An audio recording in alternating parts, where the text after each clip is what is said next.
Macroeconomics doesn't really have an X-ray machine, you know. No, definitely not.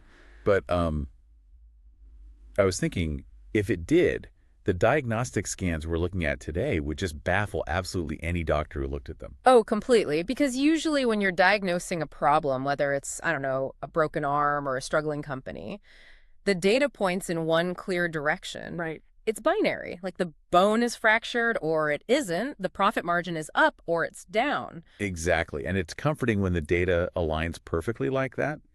We love a cohesive narrative. We really do. We want to see the symptom, identify the cause, and just prescribe the treatment. But when you step into the world of national demographics, especially in developing economies, that cohesive narrative just sort of falls apart. There shatters, yeah. Yeah, you end up looking at a diagnostic landscape that is incredibly murky. It's just filled with these contradictory signals. Which brings us to the deep dive we're taking you on today. Right. So for you, the listener, we are looking at a massive, highly detailed, 15-slide analytical presentation today. And it is dense. Oh, incredibly dense. It's based on this mountain of raw data from the World Bank, the IMF, and UN databases, all focused on Uganda. And the very first slide of this data deck completely subverts everything you might expect about how a country actually grows. It really is designed to shock you. It is. It presents a paradox that is basically defining the modern era of global development. Okay, let me try to paint a picture of this first slide for you.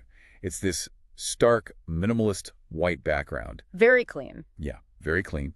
And on the left side, there is this massive, bright green arrow pointing straight up. Which represents a literal explosion in total GDP over the last few decades. Right, alongside these miraculous historic drops in child mortality. I mean, it is the definitive picture of a nation winning. Absolutely. Millions of babies are surviving, and the economic pie is doubling. So if you stop reading there, you would call it like one of the great development success stories of the 21st century. It's the kind of chart that gets framed in the halls of global health organizations. Right. But then your eyes move to the right side of the slide. And that's where it gets alarming. Yeah. There's a number, just this shockingly low number, circled in aggressive, crude, hand-drawn red marker. The number is 3%. Just 3%. And right next to it, a little line of text simply asks, a human capital crisis. That 3% figure is haunting, honestly, when you understand the math behind it. It really is. It represents a projection that a child born in Uganda today might only realize 3% of their ultimate future productive potential. 3%. I mean, I want you to really think about that contradiction.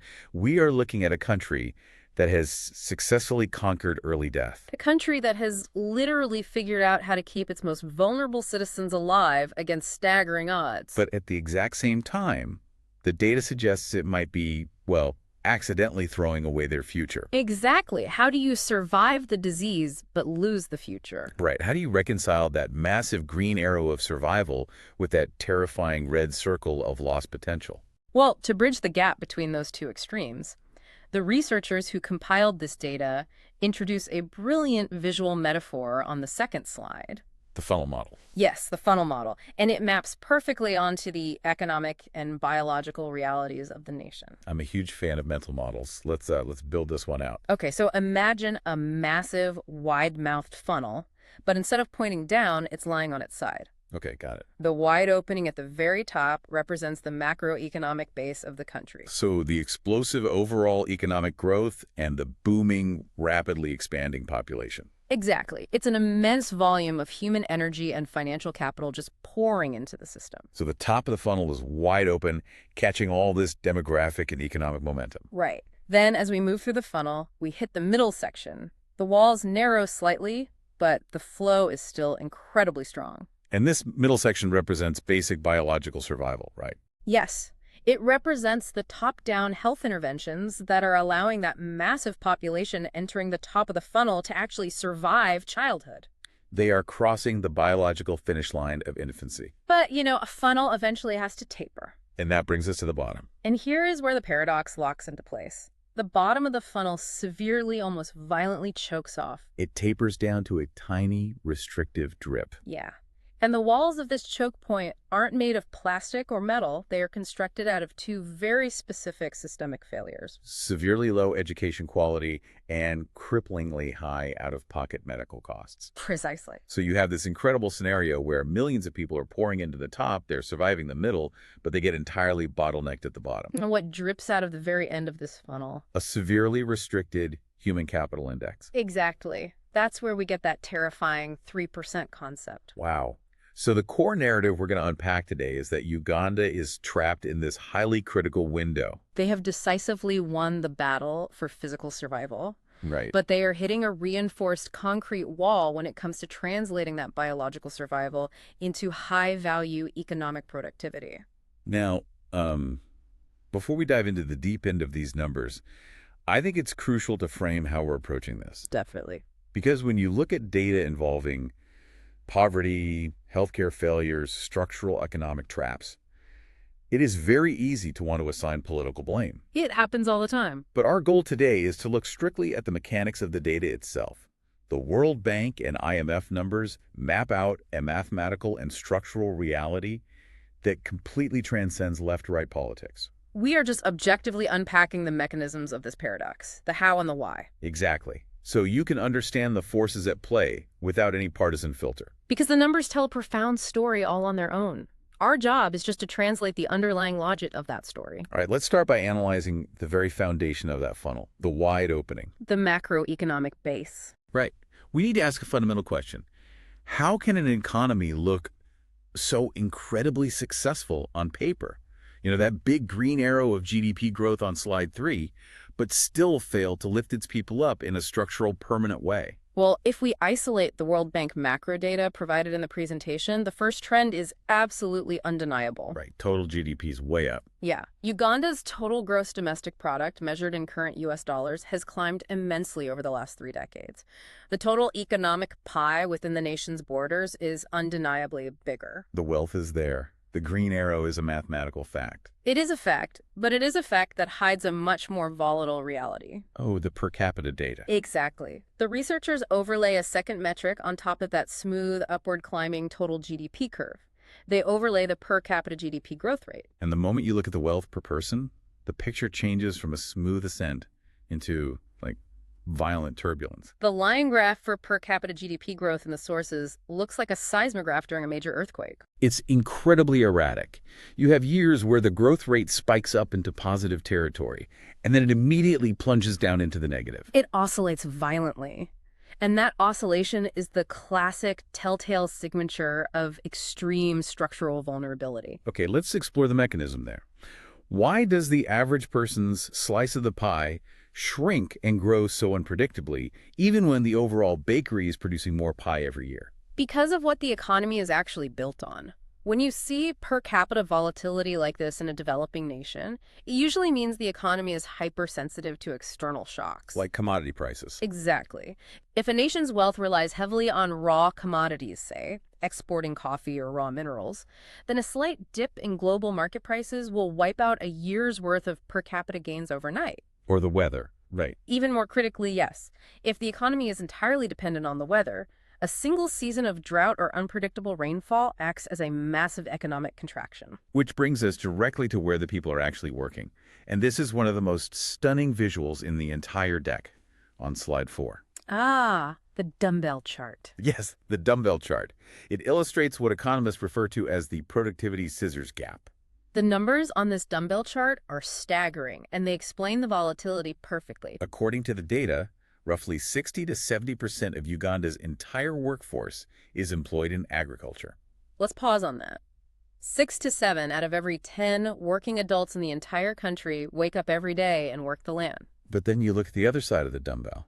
You look at what those 7 out of 10 people are actually producing in terms of national wealth. Right. Agriculture's value-added contribution to the national GDP used to be nearly 50% decades ago. But today, the data shows it has plummeted to just 23%, maybe 24%. And that massive gaping void between the 70% of the workforce and the 23% of the economic output is the productivity scissors gap. It is the definition of resource misallocation. It really is. Let me try an analogy here to ground this because, resource misallocation sounds a bit academic. Go for it. Okay, imagine you're the CEO of a massive manufacturing company. You have 1,000 employees, but for some reason, you assign 700 of them, 70% of your entire workforce, to a single department. Let's call it the legacy parts department. Perfect. Mhm. At the end of the year, you audit the company's financials. You realize that this legacy department, with 700 people sweating away all day, is only generating 23% of your company's revenue. While the remaining 300 people are generating 77%. Right. As a CEO, you would immediately panic. You'd say, this is incredibly inefficient. Why are all my people stranded in the low-producing department? You'd want to retrain them and move them to the high-revenue departments immediately. Exactly. And that is an excellent way to visualize it, because in a healthy, developing macroeconomy, you naturally see a bridge form between those departments. Right, structural transformation. Exactly. As agricultural practices improve, as a nation gets better tractors, better fertilizer, better irrigation, you suddenly need far fewer people to farm the exact same amount of food. The efficiency goes up, so the labor requirement goes down. And those surplus workers who are no longer needed to manually till the fields walk across an economic bridge into higher productivity jobs. They move into light manufacturing, industry, and eventually services. This is the exact playbook of the industrial transfer that defined the explosive rise of the East Asian tiger economies in the late 20th century. They actively moved their populations out of subsistence farming and into factories and offices. But the data for Uganda shows that this bridge is out. Or, maybe it was never built in the first place. The structural bridge is entirely missing. The economy has failed to create the high-value industrial and service jobs necessary to absorb that labor. So you have a massive, continuously growing workforce that is trapped in a low-yield sector. They are working incredibly hard subsistence. Farming is backbreaking labor. But the economic architecture they are trapped inside inherently limits the financial value of their sweat. And if they're stuck in agriculture, they're at the mercy of the rain, which perfectly explains why the per capita GDP line is so violent. Exactly. If it rains, the 70% make a little money. If there's a drought, 70% of the country takes a financial hit simultaneously. It's systemic fragility on a massive scale. Which naturally leads us to a terrifying question. Right. Who exactly is stuck in this agricultural trap? If the workforce is expanding, where are all these new workers coming from? To understand the immense pressure building up inside this bottlenecked funnel, we have to look at the people themselves. We have to look at the demographics on slide 5. Demographics are the invisible engine driving this entire paradox. So let's look at the population pyramid provided in the slide deck. Honestly, calling it a pyramid is almost misleading. Right, a traditional pyramid tapers gently. Yeah, this visual looks more like a perfectly flat triangle with an unbelievably wide base. The data points out that a jaw-dropping 46 to 50% of the entire Ugandan population is between the ages of 0 and 14. Just let the sheer gravity of that statistic sink in. Nearly half the country is under the age of 15. It is one of the youngest, most heavily youth-skewed populations on the planet today. The sources highlight a specific metric to help us understand what that actually means for the economy: the age dependency ratio. And the data shows this ratio hovering historically between 93% and 105%. This is a critical mechanism to understand. The age dependency ratio doesn't just measure age, it measures economic burden. Right. It compares the number of dependents, meaning children under 15 and the elderly over 64, people who generally consume resources but don't produce GDP, to the working age population. Those aged 15 to 64. Exactly. So if I'm translating this math correctly, a dependency ratio of roughly 100% means that for every single person of working age, every 25-year-old mechanic, every 40-year-old farmer, there is roughly one dependent child they must financially carry on their back. That is exactly what it means. It's a 1-to-1 ratio of producer to consumer. Wow. Now, to understand why that restricts growth, contrast it with a fully developed economy in Europe or parts of East Asia. In those regions, the dependency ratio might be 50% or even lower. Meaning you have 2, sometimes 3, fully productive adults supporting a single dependent child. Right. And when you have 3 adults supporting 1 kid, there is surplus money. Massive surplus. When the ratio is low, families have disposable income. They put that extra money into savings accounts, which banks use to fund business loans. Okay. The families invest in the stock market. They pay higher taxes, which the government uses to build high-speed rail and advanced universities. The economic surplus generated by a low dependency ratio is the bedrock of modern national wealth. But in Uganda, There is no surplus. If every worker is carrying a dependent, 100% of their income goes directly toward immediate daily survival. Food, basic clothing, maybe patching the roof. The capital never pools, it's instantly consumed. And this demographic reality is what the presentation refers to as the youth storm. Now, people often say demographics is destiny, but it is entirely up to national policy how that destiny plays out. A youth storm is the ultimate double-edged sword. Because on one hand, that massive wave of youth is a demographic dividend waiting to be cashed out, right?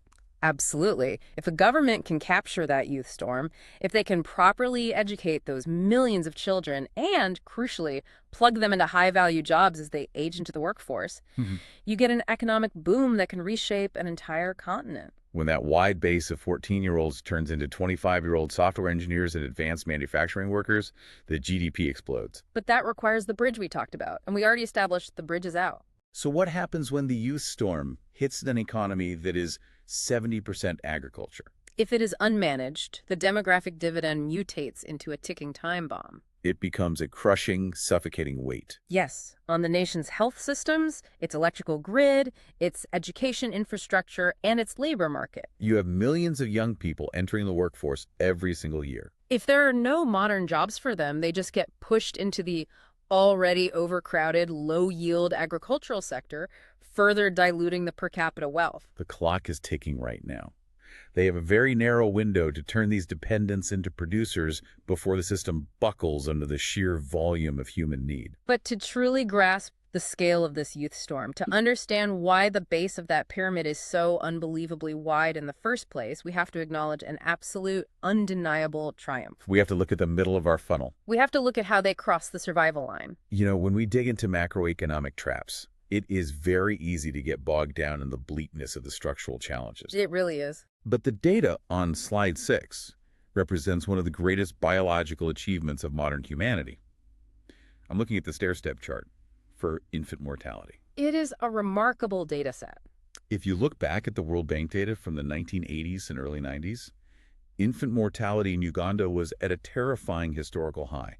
The uncertainty bounds on the chart show it peaking at over 100 deaths, sometimes nearing 124 deaths per 1,000 live births. That means well over 10% of children simply did not survive their first year of life. A staggering routine loss of human life. But then you track the line over the last 2 decades. It doesn't just decline, it plummets. It drops like a stone all the way down into the low 40s and high 30s. To cut infant mortality by more than half in such a relatively short geological time frame is a monumental achievement. But here's the question that fascinates me. We just established that the economy is deeply volatile, and 70% of the people are stuck in low-yield farming without significant surplus wealth. Right. How does a country that hasn't structurally enriched its citizens manage to pull off a world-class public health miracle?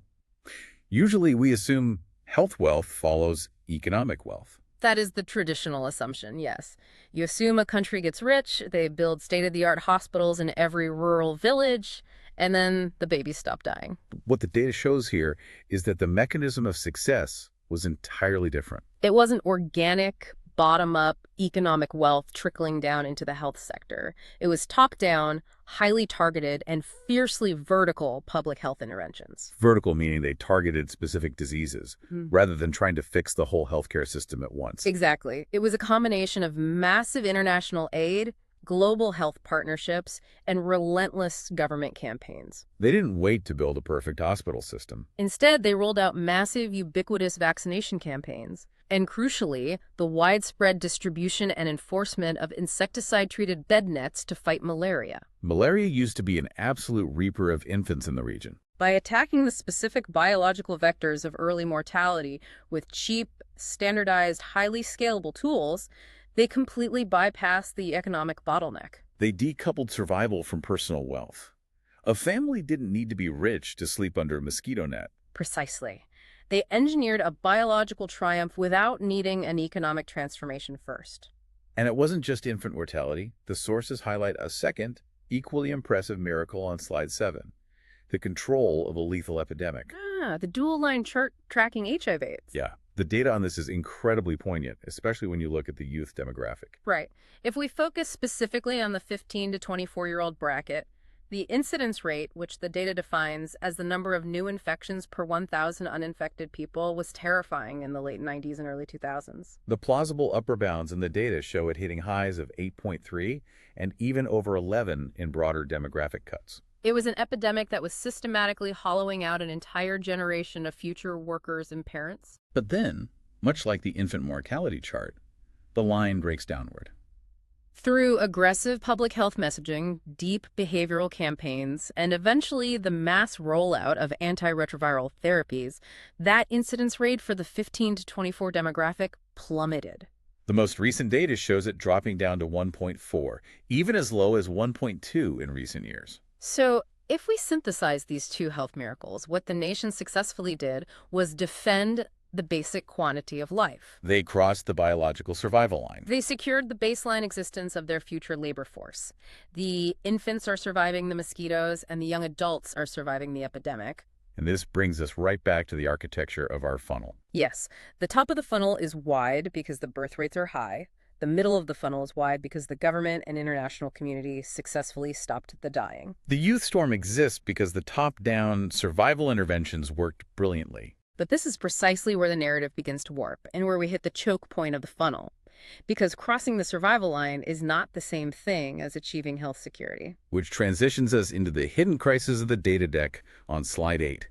We've solved the biological problem the kids are living. But the moment you cure the biological disease in a fragile economy, you often uncover an economic disease. How are these subsistence farmers actually paying to interact with the health system when they do get sick? And that leads us to the data on out-of-pocket, or OOP, medical expenditures. Let's look at the stack chart here. It shows that out-of-pocket medical costs are creeping up steadily. The line is passing 40 to 50 purchasing power parity, or PPP, dollars annually per capita. Now let's define PPP conversationally, so we aren't throwing around textbook jargon. Good idea. Purchasing power parity basically adjusts the money so we can understand what $50 actually buys in a local Ugandan village versus what $50 buys in a city like New York or London. It standardizes the real-world value of the money. And to a listener sitting in a high-income country, spending $50 a year on healthcare might sound completely trivial. It's the cost of a single copay. But we have to forcefully place this number back into the context of the agricultural trap we discussed earlier. Right. If you're part of that 70% of the workforce trapped in low-yield agriculture, living on a volatile, razor-thin margin, where every cent goes to daily survival. $50 in liquid cash isn't a minor inconvenience. It's an absolute fortune. It's a mountain. It represents a catastrophic financial shock. And this raises a profound point about systemic fragility. Go on. When a nation lacks a broad, protective national health insurance system, all the financial risk of illness is borne directly by the individual at the exact moment they are most vulnerable. The point of care. Exactly. I want to use an analogy for this because the mechanism of this wealth destruction is just so insidious. It plays out like a massive, high-stakes game of snakes and ladders. Oh, that's a perfect way to look at it. Imagine a rural farming family. They work incredibly hard, day in and day out, for 5, maybe 10 years. They save a tiny fraction of a penny every day. Microaccumulation of wealth. Over a decade, they buy an extra cow. They upgrade from a thatched roof to a tin roof. Maybe they save just enough liquid cash to buy high-yield seed for the next planting season. They are slowly, agonizingly climbing the ladder out of extreme poverty. Do everything right. But then the father gets a severe respiratory infection, or one of the children needs an emergency appendectomy. And because there is no national insurance safety net to absorb that shock, that single unpredictable major illness acts as a giant snake on the board. The hospital requires immediate payment, and the family has no cash reserves. So they have to liquidate their hard-earned assets to pay the bill. They sell the cow at a discount. They sell off that extra acre of land. They empty the seed fund they spent 5 years building. In a single week, a routine medical bill slides them all the way back to the bottom of the board. 5 to 10 years of generational wealth accumulation is completely wiped out. This is a devastating phenomenon that health economists call catastrophic medical expenditure. It acts as a silent, continuous wealth destroyer across the entire macroeconomic landscape. The great paradox is that people are living much longer, which is the biological miracle we just celebrated. But their financial lives have become incredibly, profoundly fragile because of it. The lack of a health safety net means that surviving a biological disease often literally means dying of economic poverty. The massive green arrow of survival crashes headfirst into the structural vulnerability of the system. And we have to recognize how this wealth destruction at the family level severely limits the national economy. A family that just fire-sold its assets to pay a hospital bill cannot invest in better farming tools. They cannot buy a tractor. And most critically for our funnel, they cannot invest in their children's future. Which is the perfect bridge into the most complex paradox in the data. Because those children who survived the malaria nets, the ones whose parents are desperately dodging the medical bankruptcy snake, Those kids have to go to school. Universal primary education was a flagship policy in Uganda. And if you only look at the surface-level metrics on slide 9, it looks like yet another massive, undeniable victory. The data on this slide is titled The Illusion of Attendance. Let's look at the bar chart for enrollment. The explosive growth is visually staggering. We are talking about going from a historical baseline of around 720,000 primary students in the system to an explosion of over 8 million enrolled students. The physical footprint and the sheer administrative scale of the education system expanded exponentially in a very short amount of time. If you were to walk through a village, the classrooms are bursting at the seams. There are kids everywhere in uniform. It looks like the ultimate demographic dividend in action. You see that and think, yes, the youth storm is being educated. But when we peel back the layer of initial enrollment on slide 10, the data reveals a profoundly leaky funnel. Okay, let's unpack the retention data. You have this massive 8 million strong wave of kids enrolling in the first grade. But how many actually make it to the end of the primary cycle? Despite the staggering initial enrollment numbers, the retention data is grim. The slides show that only about 35 to 47% of children actually complete their primary education. So well over half of them simply vanish from the system before they even finish basic schooling. They drop out. They're pulled back to the farm to help with labor, or they enter informal, highly vulnerable work, or they leave for other deeply entrenched structural reasons that we'll explore in a moment. But the crisis isn't just about the kids who leave. The true crisis lies with the 40-ish% who actually stay. The ones who sit in those bursting classrooms year after year. Which brings us to the most shocking slide in the entire presentation, slide 11. I literally gasped when I saw it. It's the waffle chart visualization focused on learning poverty. It is an incredibly sobering visual representation of systemic failure. It's a grid made up of 100 little human icons. And out of those 100 icons, 82 of them are colored a stark, flat gray.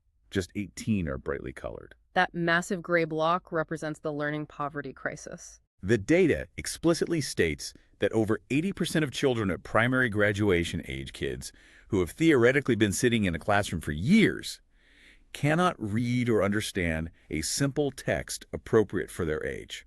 Over 80% lack foundational literacy. Now wait, I have to genuinely challenge this framing or at least play devil's advocate for a moment. Okay, let's hear it. Because I'm looking at the massive jump from 720,000 enrolled kids to 8 million. Even if the learning poverty rate is a catastrophic 80%, doesn't the sheer volume of enrollment mean we are still winning in the aggregate? How do you mean? I mean, 20% of 8 million is 1.6 million literate kids. That is way more total literate human beings than the entire school system held decades ago. Even if the percentage is terrible, aren't there mathematically more educated kids total? Why is this considered a systemic failure rather than just growing pains? That is a very common argument when looking at rapid expansion, but it fundamentally misunderstands how macroeconomics and human capital interact. Okay, correct me. You can't just look at the raw number of kids who survived the system. You have to look at the massive drag created by the 80% who didn't. When a system is functioning with an 80% failure rate, it is actively destroying capital, not just failing to create it. Destroying it how? Think about the massive state resources, teacher salaries, building maintenance, administrative costs being poured into an 8 million student system. Now think about the family resources. Even if school is quote-unquote free, families are paying for uniforms, transport. And crucially, the opportunity cost of that child's labor. That child isn't helping on the farm. They are sitting in a room. Right.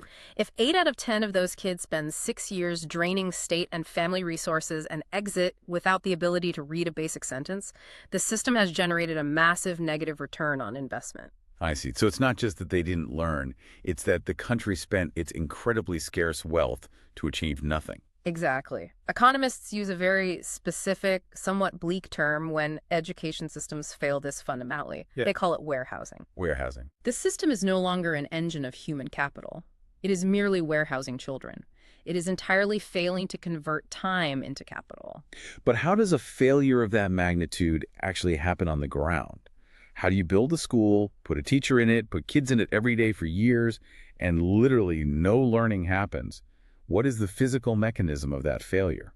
It's a classic devastating problem of rapid political scaling. When universal primary education was rolled out, the early political and financial investments went almost entirely into quantity. The goal was to get kids in the door. They built the physical walls, they registered the names, but they entirely lacked the resources or the foresight to invest in quality. So you end up with 100 kids crammed into a room with one severely overwhelmed teacher. Precisely. You have sky-high student-to-teacher ratios. You have a severe chronic lack of basic reading materials, maybe one textbook for every 20 students. And the teachers themselves. You have teachers who are severely underpaid, which leads to massive rates of teacher absenteeism because they have to work second jobs just to survive. Wow. When you put a child in a room with 90 other kids, no textbooks, and a teacher who might not show up 3 days a week, schooling does not equal learning. Their physical presence in a classroom is a statistical illusion of human capital development. It's just heartbreaking when you connect the dots. You have families dodging the medical bankruptcy snake, sacrificing their microscopic surplus wealth to buy a uniform and send their kid to school, truly believing it's the ticket out of the agricultural trap. And the system they are entrusting their child to is just a hollow shell. And we must recognize that this systemic failure does not hit everyone equally. The system is leaky for all students, but it actively and aggressively pushes certain demographic groups out faster than others. Which brings us to the data on structural resistance on slide 12. We asked earlier who is dropping out of this leaky 50% loss funnel first, and the data points a giant glaring arrow toward young women. You absolutely cannot discuss the macroeconomics of human capital without confronting gender dynamics. The slide here is starkly titled Sidelining Half the Population. It unpacks the data on early marriage and teenage motherhood.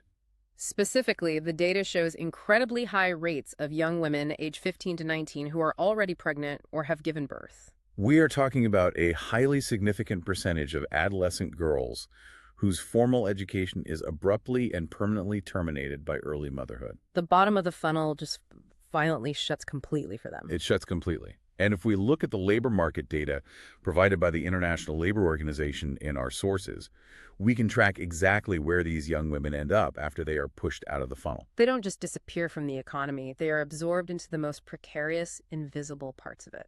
The data on vulnerable employment. Yes. Women overwhelmingly make up the vast majority of this category. Depending on the specific year and the time series, they account for 84 to 89% of all vulnerable employment. Furthermore, they shoulder a grossly disproportionate amount of unpaid care work. Let's define what that unpaid care work actually looks like on a daily basis. It means spending 4 hours a day walking to fetch clean water. It means gathering heavy firewood. It means raising multiple children while simultaneously tending to subsistence crops just to keep the family fed. It is backbreaking, full-time labor that generates absolutely zero recognized economic value or personal financial independence. So let's look at what this means from a pure macroeconomic perspective. If we put aside the profound moral and ethical arguments for a second and just look at the cold math of national productivity. From a pure productivity standpoint, it is a self-imposed economic ceiling. It guarantees failure. You have a nation desperately trying to climb out of low-income status. You are trying to build an industrial base to absorb the youth storm, Right. but you are actively tying one hand behind your back. You cannot maximize national productivity. You cannot transition from a 70% agricultural base to a modern service and manufacturing economy when nearly half of your potential economic engine is forced into early motherhood and unpaid, highly vulnerable labor. I picture it like trying to win a Formula One race, but half of your engine's cylinders are intentionally misfiring. You can press the gas pedal as hard as you want.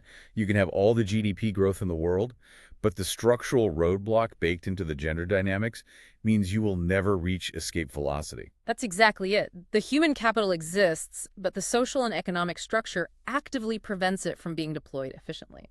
And as we dig deeper into the sources, we realize it's not just the human systems, the underfunded schools, the out-of-pocket hospitals, the restrictive social norms that are holding people back. It's the literal physical ground they walk on. The actual hardware of the nation is acting as an invisible shackle. Which brings us to slide 13, the infrastructure lag. This is a crucial piece of the puzzle. We spent a lot of time talking about the software of the nation, education policies, health campaigns, but let's look at the hardware. The presentation uses these vivid semicircle gauge charts to illustrate this point. They measure the extremes of the infrastructure spectrum: basic sanitation and advanced digital access. Right.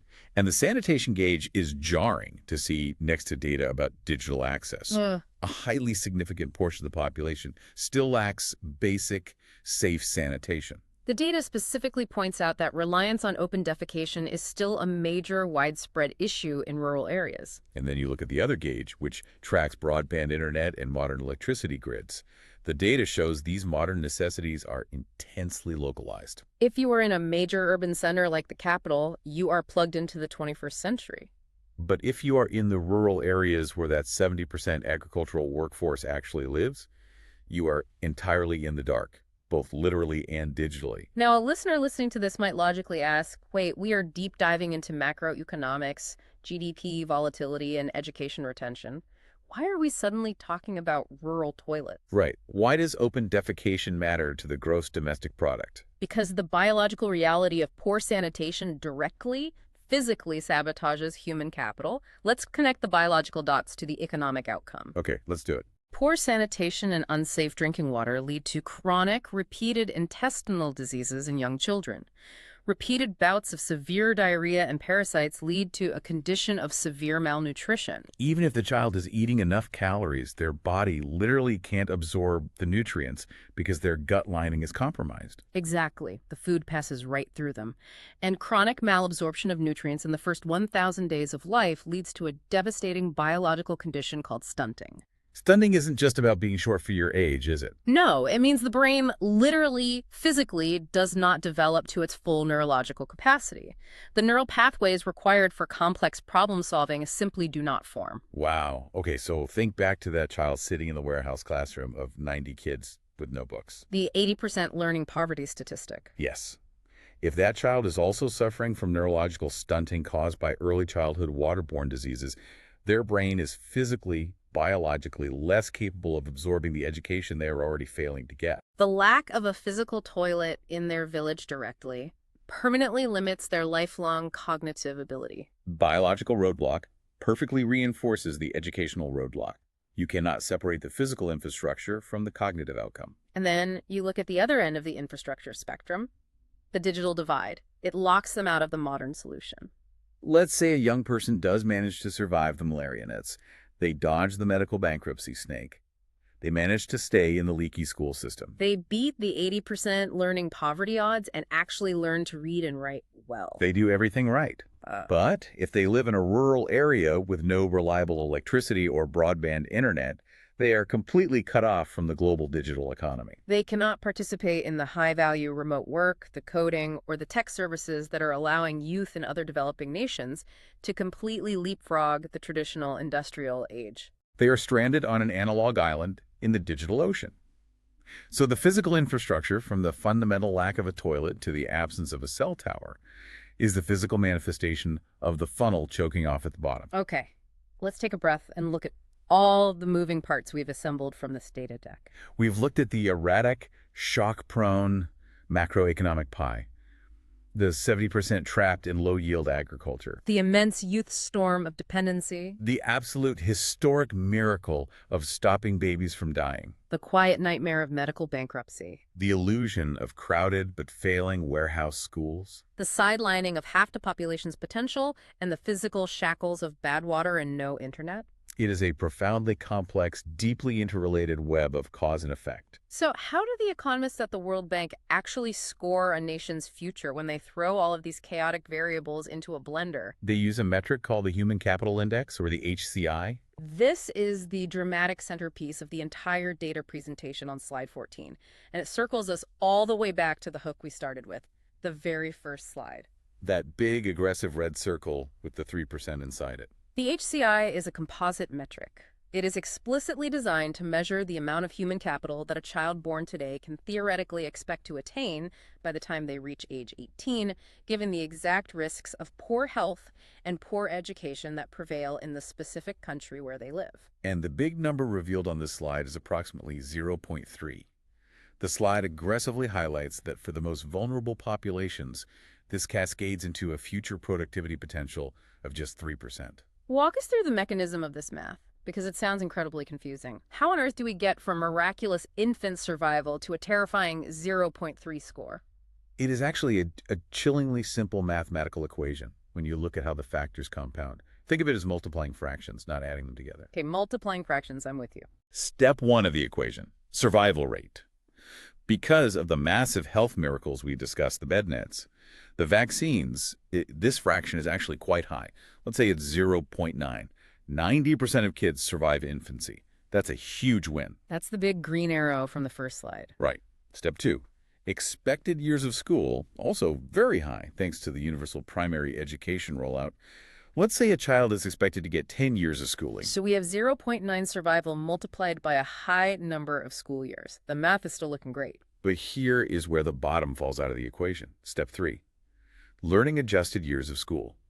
This metric adjusts that sheer time spent in the building by the actual learning that happens. Because the learning poverty rate is over 80%, those 10 years of sitting in a warehouse classroom might only equate to 3 or 4 years of actual retained learning. Your fraction just plummeted. Time does not equal capital. Exactly. And finally, step 4, health compounders. What percentage of these kids are biologically stunted due to poor sanitation? What is the adult survival rate given the out-of-pocket medical crisis and the lack of a safety net? When you multiply a high survival rate by abysmal learning quality and multiply that again by high vulnerability to disease and poverty, the final product shrinks exponentially. So it's 0.9 multiplied by 0.4 multiplied by 0.8. The number just cascades downward into a fraction of a fraction. Yes, an HCI of 0.3 means that a child born in Uganda today will only be 30% as productive when they grow up as they theoretically could be if they enjoyed complete high-quality education and full health protection. And as the slide points out, for the most vulnerable, marginalized populations, those trapped in the deepest rural poverty, facing stunting, dropping out of school early, and crippled by medical debt, the cascading effects of these multiplied fractions can restrict their future productivity to a low single-digit percentage. That is the terrifying 3% concept of total loss potential.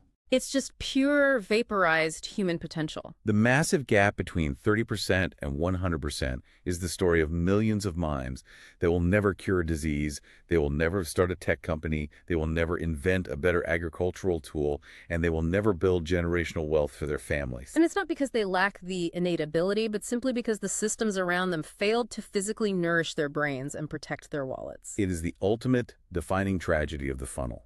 You successfully saved their lives, but you didn't give them a viable future. Which means we absolutely cannot end this deep dive on a diagnosis. We have to look at the cure. How does a nation rewrite this narrative? How does Uganda engineer the second half of its growth story? The sources provide a highly specific strategic shift on slide 15. It's a 3-step roadmap, and it requires a massive structural pivot in how both the government and international partners think about economic development. Step 1 is education, but specifically a massive, urgent pivot away from quantity and toward quality. Right. Stop building empty shells of classrooms and claiming victory. Exactly. The state budgets and international aid need to pivot immediately away from just expanding the physical footprint of the schools. They need to actually teach the millions of kids who are already trapped inside them. That means drastically, structurally lowering the student-to-teacher ratios. It means investing heavily in teacher training, paying them a living wage so they show up, and flooding the system with basic reading materials. You have to attack that 80% learning poverty crisis head-on. Because if the kids can't read, literally nothing else in the macroeconomy matters. Step 2 of the roadmap, industrial transfer. We have to build the bridge to break the 60% agricultural trap. You absolutely cannot absorb the millions of young people in the youth storm with subsistence farming. It mathematically does not work. The government must foster a macroeconomic environment that creates high-value jobs. This means aggressively investing in agro-processing. So instead of just selling raw, low-value coffee beans to the global market, you build the factories to roast and package them locally, capturing the profit margin. It means investing in light manufacturing. It means expanding digital infrastructure so the youth can access the global service economy. You have to build the physical and economic bridge from the farm to the factory or the farm to the laptop. And finally, step 3, the health safety net. They must institute a broad, protective national medical insurance system. They have to kill the snakes on the board. That is the perfect way to phrase it. You have to kill the snakes. Surviving a biological disease should never mean dying of economic poverty. If farming families don't have to hoard their liquid cash in constant terror of a catastrophic medical emergency, they will naturally invest that capital. They will buy better seeds, they will expand their small businesses, and they will keep their kids in school. A health safety net isn't just a charity program. It is a massive economic growth multiplier. So to summarize the roadmap provided by the data, the era of quantity expansion, keeping people alive and getting them in the door, was a resounding success. But it must immediately, urgently transition to an era of quality realization, giving those surviving people actual skills and high-paying jobs. The status quo is biologically successful, but it is mathematically and economically unsustainable. Which brings us to a final, incredibly provocative thought for you to mull over as we wrap up this deep dive. We've spent this entire time looking at the numbers, the charts, the logic of the funnel. We've seen exactly what happens when a country successfully focuses on the biological baseline of survival, but entirely fails to build the economic bridge to prosperity. The tightrope they are walking is fascinating, and it is deeply, structurally dangerous. Here's the thought I want to leave you with, building on everything we've just unpacked. What happens politically and socially to a nation if this massive youth storm grows up without that bridge being built? It is arguably the most important question for the entire region's future stability. Think about the reality on the ground in a few years. Thanks to the health miracles, you will soon have millions of perfectly healthy, physically energetic adults. But thanks to the education paradox and the agricultural trap, they will completely lack the education to succeed in a modern economy, and they will lack the jobs to build wealth. But here's the catch. They will have smartphones. They will be able to see exactly how the rest of the world lives, but they will be structurally locked out of participating in it. If the immense gap between biological survival and economic opportunity isn't closed rapidly, a demographic miracle doesn't just stagnate quietly. It becomes a highly combustible recipe for unprecedented social unrest. You cannot have millions of frustrated, unemployed, energetic youth who feel entirely left behind without massive political consequences. The spreadsheets and data sources we read today don't predict the future. They are just math. But they certainly scream at us that staying the course is simply not an option. That big red 3% circle on the first slide isn't just a dry economic indicator. It is a massive warning sign flashing in the dark. It's a call to action to fix the funnel before the sheer pressure bursts it completely. Thank you for going on this incredibly complex deep dive with us today. We highly encourage you to keep looking deeper into the mechanisms and the numbers behind these global narratives. The data is out there, and as we've seen, it tells a story that dictates the future of millions of lives. Until next time, keep questioning the green arrows and never, ever ignore the red circles.